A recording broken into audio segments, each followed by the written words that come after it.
Welcome to the deep dive.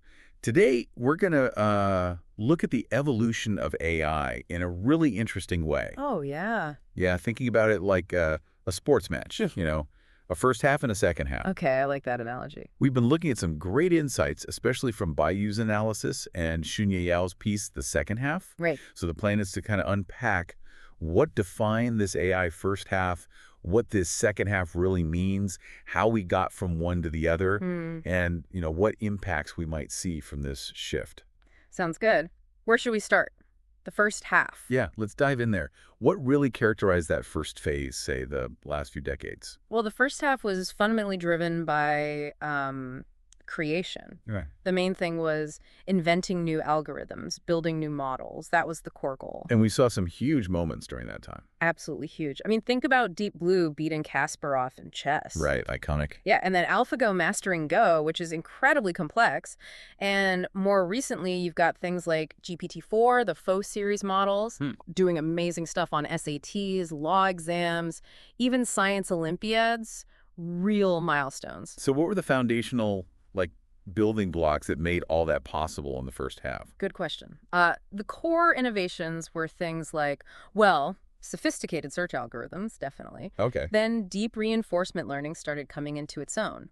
Also, crucially, figuring out how to scale these models up massively. Right, the scaling law. Exactly. And alongside that, improvements in AI's ability to kind of reason. But the main research focus, it was almost always on designing better models and finding better ways to train them. Yeah, it felt like every few months there was some new architecture, some new training trick announced. Precisely. And you can see that in the landmark papers, right? Think about the Transformer paper. Oh yeah, fundamental. Or AlexNet before that, in Vision, and GPT-3 more recently. What they all did, fundamentally, was introduce either a better model or a better way to train it. And their success was measured by how well they did on tests. Benchmarks? Pretty much, yeah. Success was often about showing really significant jumps on standard benchmark tests. Okay. But here's a really interesting point from the sources. If you look closely, the real winners of the first half weren't the benchmarks themselves. Oh, how so? It was the methods and the models.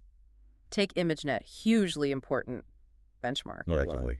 Changed computer vision. But the paper describing ImageNet gets cited way less than the AlexNet paper, the model that smashed the competition on ImageNet. Huh.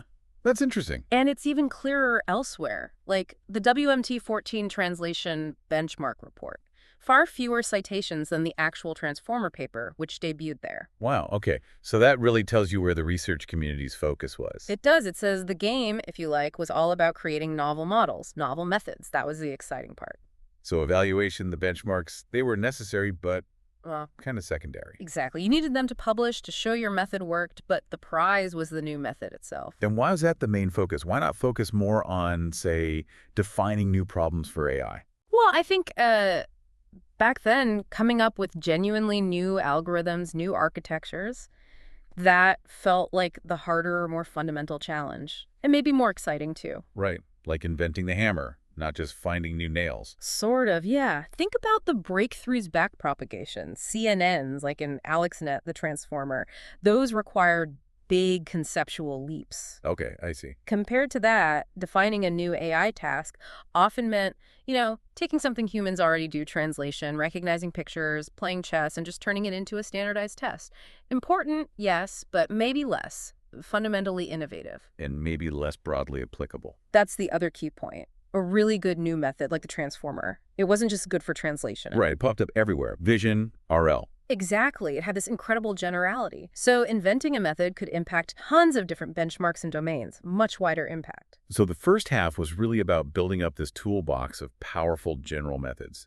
Pretty much. And all those ideas, those breakthroughs, they accumulated over time until we reached this point of qualitative change. Meaning? Meaning we kind of figured out a general recipe, a way to tackle lots of different tasks pretty effectively using the tools developed in that first half. And that success, that recipe, signals the end of the first half. That's the argument, yeah. It marks the completion of that initial phase. Okay, so first half, Yeah. build the tools, the methods, the models. You mentioned a turning point that's transitioned into the second half. What was that pivot? The pivot point, and both sources really highlight this, seems to be when reinforcement learning, RL, started becoming truly effective and Importantly, general. Ah, RL. It feels like it's been promised for a while. It has. But now, research seems to have found this powerful recipe using language and reasoning that can actually solve a really diverse set of And tasks. this was unexpected. Very much so, according to the sources. I mean, think about it. Even just a couple of years ago, the idea that one single algorithm could handle software development and creative writing and advanced math problems and controlling a computer interface and detailed question answering, that seemed like science fiction to many researchers. Yeah, those fields felt very separate. Totally. People spent whole careers in just one of those niches, but somehow this recipe brought it together. So what are the ingredients in this magic recipe then? The key ingredients seem to be large-scale language pre-training. Okay, like the GPT models. Exactly. Then just sheer scale, massive amounts of data, massive compute power. Right. And the third really critical piece is integrating reasoning and action capabilities. Okay, reasoning and action. How does RL help us understand why this combination is the turning point? Well, if you think about RL, you basically have three parts: the algorithm itself, the environment the agent acts in, and any prior knowledge the agent starts with. Algorithm, environment, priors. Got it. For ages, most RL research was obsessed with the algorithm. How can we make the learning rule better, more efficient? Makes sense. But the environment got less attention, and priors, almost none. So we were trying to build a brilliant student without worrying much about the classroom or what books they'd read beforehand. That's a great way to put it. Then, the deep RL era showed just how much the environment matters. An algorithm could be great in one game, but useless in another. Right, the generalization problem. Exactly. And OpenAI tried to tackle this by creating standard environments: Gem, World of Bits, Universe, trying to make the whole digital world an RL playground for AGI. Ambitious goal. How did that go? They had successes, like with Dota or robotics, but generalizing to really complex, open-ended stuff, like just using a computer normally, much harder than expected. Agents good at one thing rarely transferred skills. Something was missing. And the missing piece was the priors, the pre-read books. Precisely. That's where models like GPT-2, then GPT-3 came in. They showed the incredible power of priors gained from language pre-training. Okay. Suddenly, you could give a model this huge base of knowledge, then fine-tune it for specific things like web browsing WebGPT or chatting ChatGPT, and the results were transformative. So the prior knowledge became maybe even more important than the specific RL algorithm. It looked that way, yeah. The prior knowledge, often acquired completely outside the RL process, was the secret sauce. But language pre-training isn't perfect for everything, is it? Like controlling a robot arm or playing a graphical video game. You're exactly right. It's great for tasks close to internet text chatting, writing code, answering questions, but for stuff further away, like controlling GUIs or many games, it's less directly helpful. Okay. There's actually a neat story about Calm, an agent using GPT-2 for old text adventure games. Even with fancy RL, it took millions of steps to barely learn one game and couldn't generalize at all. It showed the limits. So how did they overcome that? How do you connect that language knowledge to, say, clicking buttons or playing complex games? This is where reasoning comes in. The big aha moment was realizing reasoning can be treated as a special kind of action. An action. It's an action that doesn't directly change the external world, like clicking a mouse does. Instead, it's an internal action where the agent uses its language knowledge to think, plan, and decide what to do next. Ah, like thinking, okay, I need the key. Where did I last see a key? Oh yeah, near the fireplace. I should go check the fireplace. Exactly that. Instead of just outputting go north, it can output that kind of reasoning trace. That reasoning then informs the actual action. So it lets the AI bridge the gap between its general language knowledge and the specific situation it's in. Precisely. It makes learning much more efficient and generalization much better because it can leverage that vast prior knowledge flexibly. The React paper was big here, combining reasoning and acting. Okay. So, a key takeaway is get the RL priors right, mostly language pre-training, give it an environment where it can use language for reasoning as an action, and suddenly, the specific RL algorithm becomes less critical. And that combination is what led to the recent explosion, the O series, the computer agents. That seems to be the core of it, yes. It's the convergence of these elements. Huh. Wow. Okay, that paints a clear picture of the transition.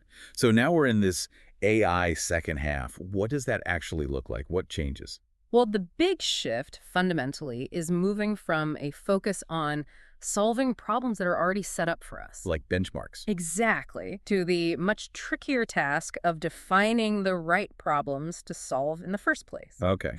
And that means evaluation, measurement, how we assess progress becomes way more important than just training models. So the key question isn't just, can we solve benchmark X anymore? Right. It's shifting towards what should we be training AI to do, and how do we even measure if it's genuinely useful or making real progress in the real world? That sounds much harder. More like product development than pure research sometimes. It does. You might need more of a product manager's mindset, thinking about real-world value.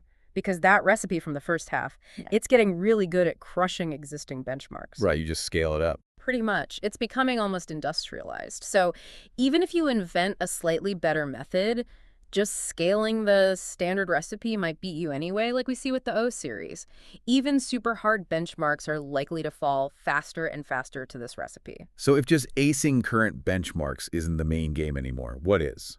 The new game, the focus of the second half, really needs to be about rethinking evaluation itself. How so? Not just harder tests. Not just harder tests under the same old rules. It means questioning the basic assumptions behind how we evaluate AI today, and maybe inventing totally new ways to measure things. That sounds challenging. We get used to doing things a certain way. Exactly. Human inertia is powerful. We take assumptions for granted. Like what kind of assumptions are we talking about? Well, one big one is automatically run evaluations. AI gets input, does its thing, gets a score, no interaction. Okay. But think about real customer service. It's usually a back and forth conversation, right? Not just one massive query and one perfect answer. Yeah, true. So people are developing evils with real humans like Chatbot Arena or simulated users like TauBench to capture that interaction. Makes sense. Any others?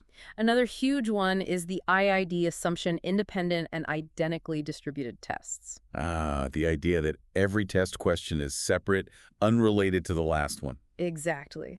But real life isn't like that, is it? If you're a software engineer debugging code, you get better over time. You learn the code base, the common bugs. Right, you build context. Yeah.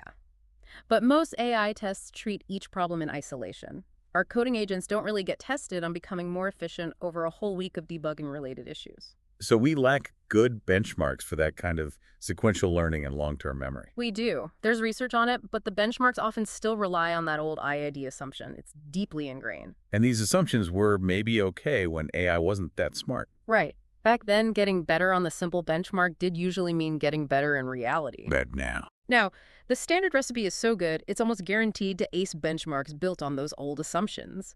But that success might not translate to real-world utility. Which leads to this utility problem you mentioned. Exactly, this weird disconnect. AI gets superhuman scores on tests, but where's the massive boost to GDP? Where's the transformation in everyday productivity for most people? That's a really critical point. The suggestion is maybe this gap comes from the fundamental difference between our tests and the real world. So the second half game is about closing that gap, designing tests that do reflect reality. That's the idea. Develop new evaluation methods, new tasks focused squarely on real-world utility.